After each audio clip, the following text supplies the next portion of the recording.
ಕೇಂದ್ರದ ಮುಂದೆ ದೊಡ್ಡ ಬೇಡಿಕೆ ಇಟ್ಟ ಸಿದ್ದರಾಮಯ್ಯ. ಬರೋಬ್ಬರಿ 1/2 ಲಕ್ಷ ಕೋಟಿ ರೂಪಾಯಿ ಅನುದಾನಕ್ಕೆ ಬೇಡಿಕೆ.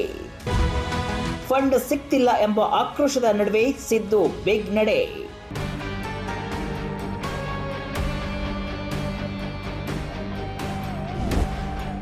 ನಮಗೆ ಅನುದಾನ ಸಿಗ್ತಿಲ್ಲ, ಒಂದು ಚರಂಡಿ ಕಟ್ಟಲು ಆಗ್ತಿಲ್ಲ, ಸರ್ಕಾರದ ಹತ್ರ ಹಣ ಇಲ್ಲ ಅಂತ ಕಾಂಗ್ರೆಸ್ ಶಾಸಕರು ನಾಯಕರೇ ತಮ್ಮದೇ ಸರ್ಕಾರದ ವಿರುದ್ಧ ಅಸಮಾಧಾನವನ್ನ ವ್ಯಕ್ತಪಡಿಸುತ್ತಿದ್ದಾರೆ. ಇದರ ನಡುವೆಯೇ ಮುಖ್ಯಮಂತ್ರಿ ಸಿದ್ದರಾಮಯ್ಯ ಅವರು ಮೋದಿ ಸರ್ಕಾರದ ಮುಂದೆ ದೊಡ್ಡ ಬೇಡಿಕೆಯನ್ನ ಇಟ್ಟಿದ್ದಾರೆ. ಬೆಂಗಳೂರಿನ ಅಭಿವೃದ್ಧಿಗಾಗಿ 50,000 ಕೋಟಿ ರೂಪಾಯಿ ವಿಶೇಷ ಅನುದಾನ ನೀಡುವಂತೆ ಸಿದ್ದರಾಮಯ್ಯ ಕೇಂದ್ರದ ಮುಂದೆ ಬೇಡಿಕೆಯನ್ನ ಇಟ್ಟಿದ್ದಾರೆ. ಜಾಗತಿಕ ನಗರ ಹಾಗೂ ಭಾರತದ ಐಟಿ ಬಿಟಿ ಕೈಗಾರಿಕೆಗಳ ಕೇಂದ್ರವಾಗಿದ್ದರೂ ಕೂಡ ಬೆಂಗಳೂರಿಗೆ ಕೇಂದ್ರ ಸರ್ಕಾರದಿಂದ ಸಾಕಷ್ಟು ಬೆಂಬಲ ದೊರೆಯುತ್ತಿಲ್ಲ.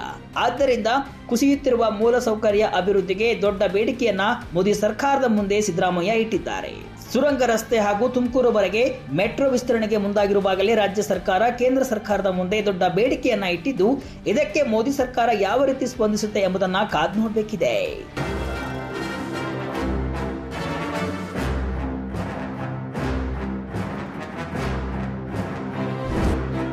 ಹೌದು, ವಲಸಿಗರ ಜನಸಂಖ್ಯೆ ಹೆಚ್ಚಳದಿಂದ ಬೆಂಗಳೂರಿನ ಮೇಲೆ ಭಾರಿ ಒತ್ತಡ ಸೃಷ್ಟಿಯಾಗ್ತಿದೆ.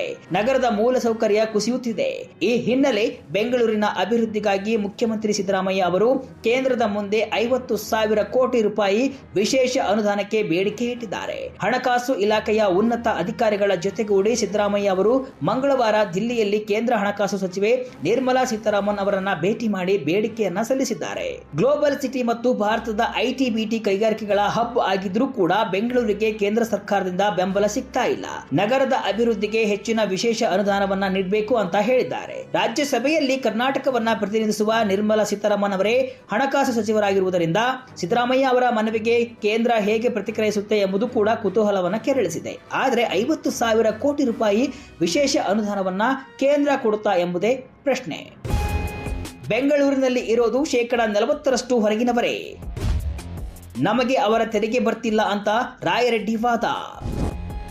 ಮುಖ್ಯಮಂತ್ರಿಗಳ ಆರ್ಥಿಕ ಸಲಹೆಗಾರ ಮತ್ತು ಹಿರಿಯ ಕಾಂಗ್ರೆಸ್ ನಾಯಕ ಬಸವರಾಜ ರಾಯರೆಡ್ಡಿ ಅವರು ಬೆಂಗಳೂರಿನ ಜನಸಂಖ್ಯೆಯ ಸುಮಾರು 40% ಹೊರಗಿನವರು. ಅವರೆಲ್ಲ ಉದ್ಯೋಗಕ್ಕಾಗಿ ಸಿಲಿಕಾನ್ ಸಿಟಿಗೆ ವಲಸೆ ಬಂದಿದ್ದಾರೆ. ಈ ವಲಸಿಗರು ತೆರಿಗೆ ಪಾವತಿಸಿದರೂ ಕೂಡ ಈ ಆದಾಯವನ್ನ ಕೇಂದ್ರವೇ ಉಳಿಸಿಕೊಳ್ಳುತ್ತದೆ ಅಥವಾ ಅವರ ತವರು ರಾಜ್ಯಗಳಿಗೆ ಕೊಡುತ್ತೆ. ಆದರೆ ಅವರಿಗೆಲ್ಲ ಕರ್ನಾಟಕ ಖರ್ಚು ಮಾಡ್ತಾ ಇದೆ. ಅವರಿಗಾಗಿ ಮೂಲ ಸೌಕರ್ಯಗಳ ವೆಚ್ಚವನ್ನ ಭರಿಸ್ತಾ ಇದೆ ಅಂತ ಹೇಳಿದ್ದಾರೆ.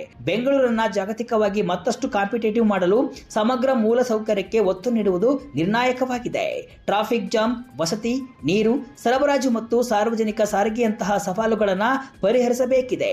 ಅದಕ್ಕಾಗಿ ಕೇಂದ್ರ ಸರ್ಕಾರ 50,000 ಕೋಟಿ ರೂಪಾಯಿ ವಿಶೇಷ ಅನುದಾನವನ್ನ ನೀಡಬೇಕು ಅಂತ ರಾಯರೆಡ್ಡಿ ಆಗ್ರಹಿಸಿದ್ದಾರೆ. ಸುರಂಗ ರಸ್ತೆ, ಮೆಟ್ರೋ ವಿಸ್ತರಣೆಗೆ ಬೇಕಿದೆ ಹಣ. ಬೆಂಗಳೂರಿನ ಅಭಿವೃದ್ಧಿಗೆ ಸಾಲು ಸಾಲು ಯೋಜನೆ. ಬೆಂಗಳೂರಿನ ಟ್ರಾಫಿಕ್ ಜಾಮ್ ನಿಯಂತ್ರಿಸಲು ಹಾಗೂ ನಗರದ ಮೂಲಸೌಕರ್ಯ ಹೆಚ್ಚಿಸಲು ಸಿದ್ದರಾಮಯ್ಯ ನೇತೃತ್ವದ ಕರ್ನಾಟಕ ಸರ್ಕಾರ ಸಾಲು ಸಾಲು ಯೋಜನೆಗಳನ್ನು ಹಾಕಿಕೊಂಡಿದೆ. ಹಲವು ಎಲಿವೇಟೆಡ್ ಕಾರಿಡಾರ್, ಫ್ಲೈಓವರ್ಗಳು, ನಮ್ಮ ಮೆಟ್ರೋ ವಿಸ್ತರಣೆಗೆ ಹಲವು ಯೋಜನೆಗಳನ್ನು ಸರ್ಕಾರ ಹಾಕಿಕೊಂಡಿದೆ. ಅದಲ್ಲದೆ ಮಹತ್ವಾಕಾಂಕ್ಷೆಯ ಸುರಂಗ ಯೋಜನೆಗೆ ಈಗಾಗಲೇ ಸಚಿವ ಸಂಪುಟ ಅನುಮೋದನೆ ನೀಡಿದೆ. ಕೆಲವೇ ದಿನಗಳಲ್ಲಿ ಟೆಂಡರ್ ಪ್ರಕ್ರಿಯೆ ಕೂಡ ಶುರುವಾಗಲಿದ್ದು 3 ವರ್ಷಗಳಲ್ಲಿ ಸುರಂಗವನ್ನ ಲೋಕಾರ್ಪಣೆ ಮಾಡುವ ಯೋಜನೆಯನ್ನ ಹಾಕಿಕೊಂಡಿದೆ. ಇದಕ್ಕೆ ಭಾರಿ ಪ್ರಮಾಣದ ಹಣ ಬೇಕಿದೆ.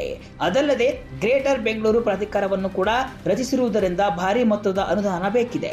ಈ ಹಿನ್ನೆಲೆ ಕೇಂದ್ರ ಸರ್ಕಾರದ ಮುಂದೆ ಸಿದ್ದರಾಮಯ್ಯ ಅವರು 1/2 ಲಕ್ಷ ಕೋಟಿ ರೂಪಾಯಿ ಬೇಡಿಕೆಯನ್ನ ಇಟ್ಟಿದ್ದಾರೆ.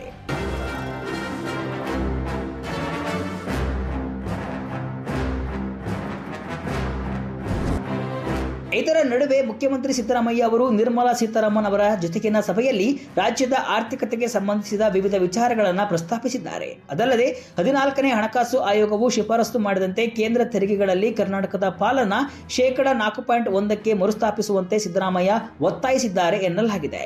15ನೇ ಹಣಕಾಸು ಆಯೋಗದ ಅಡಿಯಲ್ಲಿ ರಾಜ್ಯದ ಪಾಲನ್ನ 3.6ಕ್ಕೆ ಇಳಿಸಲಾಗಿದೆ. ಇದು ಕರ್ನಾಟಕಕ್ಕೆ ಅನುಕೂಲ ಅಂತ ಸಿದ್ದರಾಮಯ್ಯ ಅವರು ವಾದಿಸಿದ್ದಾರೆ. ಅದಲ್ಲದೆ ಈ ಹಿಂದಿನ ಹಣಕಾಸು ಆಯೋಗಗಳ ಅಡಿಯಲ್ಲಿ ಈಡೇರದ ಕರ್ನಾಟಕದ ಸಮಸ್ಯೆಗಳನ್ನು ಪರಿಹರಿಸುವಂತೆ ಸಿದ್ದರಾಮಯ್ಯ ಅವರು ನಿರ್ಮಲಾ ಸೀತಾರಾಮನ್ ಅವರನ್ನ ಕೇಳಿದ್ದಾರೆ ಅಂತ ಮೂಲಗಳು ತಿಳಿಸಿದ್ದು, ಮುಂದಿನ ವರ್ಷದಿಂದ ಜಾರಿಯಾಗುವ 16ನೇ ಹಣಕಾಸು ಆಯೋಗದಲ್ಲಿ ಕರ್ನಾಟಕಕ್ಕೆ ನ್ಯಾಯ ಕೊಡುವಂತೆ ಸಿದ್ದರಾಮಯ್ಯ ನೇತೃತ್ವದ ತಂಡ ಕೇಂದ್ರ ಸರ್ಕಾರವನ್ನ ಒತ್ತಾಯಿಸಿದೆ ಅಂತ ಹೇಳಲಾಗಿದೆ. ರಾಷ್ಟ್ರಪತಿ ದ್ರೌಪದಿ ಮುರ್ಮು ಜೊತೆ ಸಿದ್ದರಾಮಯ್ಯ ಸಭೆ. ಮುಸ್ಲಿಮರ ಮೀಸಲಾತಿ ಸೇರಿ ಹಲವು ಬಿಲ್ಗೆ ಸಹಿಗೆ ಮನವಿ. ಇನ್ನು ಮುಖ್ಯಮಂತ್ರಿ ಸಿದ್ದರಾಮಯ್ಯ ಅವರು ರಾಷ್ಟ್ರಪತಿ ದ್ರೌಪದಿ ಮುರ್ಮು ಅವರನ್ನು ಕೂಡ ಭೇಟಿಯಾಗಿದ್ದು, ಬಾಕಿ ಉಳಿದಿರುವಂತಹ ರಾಜ್ಯದ ಹಲವಾರು ಮಸೂದೆಗಳಿಗೆ ಒಪ್ಪಿಗೆ ನೀಡುವಂತೆ ರಾಷ್ಟ್ರಪತಿಗಳ ಬಳಿ ಮನವಿ ಮಾಡಿದ್ದಾರೆ. ರಾಜ್ಯಪಾಲ ತಾವರ್ ಚಂದ್ ಗೆಹ್ಲೋಟ್ ಅವರು ಹಲವು ಮಸೂದೆಗಳನ್ನು ರಾಷ್ಟ್ರಪತಿಗಳ ಅನುಮೋದನೆಗಾಗಿ ಕಳುಹಿಸಿದ್ದಾರೆ. ಇದರಲ್ಲಿ 1 ಕೋಟಿ ರೂಪಾಯಿವರೆಗಿನ ಸರ್ಕಾರಿ ಗುತ್ತಿಗೆಯಲ್ಲಿ ಮುಸ್ಲಿಮರಿಗೆ 4% ಮೀಸಲಾತಿ ನೀಡುವ ಮಸೂದೆ ಕೂಡ ಇದೆ. ಅದಲ್ಲದೆ 1 ರಿಂದ 5ನೇ ತರಗತಿಯವರೆಗೆ ಕನ್ನಡ ಅಥವಾ ಮಾತೃಭಾಷೆಯಲ್ಲಿ ಬೋಧನೆ ಕಡ್ಡಾಯಗೊಳಿಸುವ ಶಿಕ್ಷಣ ಹಕ್ಕು ಕಾಯ್ದೆಯ ತಿದ್ದುಪಡಿ ಮಸೂದೆ, ಬ್ಯಾಕ್ ಸೈಟ್ ಹೊಂದಿರುವಂತಹ ಖನಿಜ ಸಮೃದ್ಧ ಭೂಮಿಯ ಮಾಲೀಕರಿಗೆ ತೆರಿಗೆ ವಿಧಿಸುವ ಮಸೂದೆ, ಆಸ್ತಿ ವಹಿವಾಟುಗಳ ನೋಂದಣಿಗೆ ಅನುವು ಮಾಡಿಕೊಡುವ ತಿದ್ದುಪಡಿ, ಎಸ್ಸಿ ಎಸ್ಟಿ ಒಬಿಸಿ ಮಹಿಳೆಯರು ಮತ್ತು ಅಂಗವಿಕಲ ವ್ಯಕ್ತಿಗಳಿಗೆ ನೋಟರಿ ನೇಮಕಾತಿಗಳಲ್ಲಿ ಮೀಸಲಾತಿಯನ್ನ ಪರಿಚಯಿಸುವ ಪ್ರಸ್ತಾಪ ಮತ್ತು ಶ್ರೀಮಂತ ದೇವಾಲಯಗಳಿಂದ ಬರುವ ಆದಾಯವನ್ನ ಕಡಿಮೆ ಆದಾಯ ಹೊಂದಿರುವ ದೇವಸ್ಥಾನಕ್ಕೆ ನೀಡಲು ಹಿಂದೂ ಧಾರ್ಮಿಕ ಸಂಸ್ಥೆಗಳ ನಿಯಂತ್ರಣ ಕಾನೂನಿಗೆ ತಿದ್ದುಪಡಿ ತಂದಿರುವ ಮಸೂದೆಗಳು ರಾಷ್ಟ್ರಪತಿಗಳ ಟೇಬಲ್ ಮೇಲಿವೆ. ಅವುಗಳಿಗೆ ಅನುಮೋದನೆ ನೀಡುವಂತೆ ಸಿದ್ದರಾಮಯ್ಯ ಅವರು ಮನವಿ ಮಾಡಿದ್ದಾರೆ.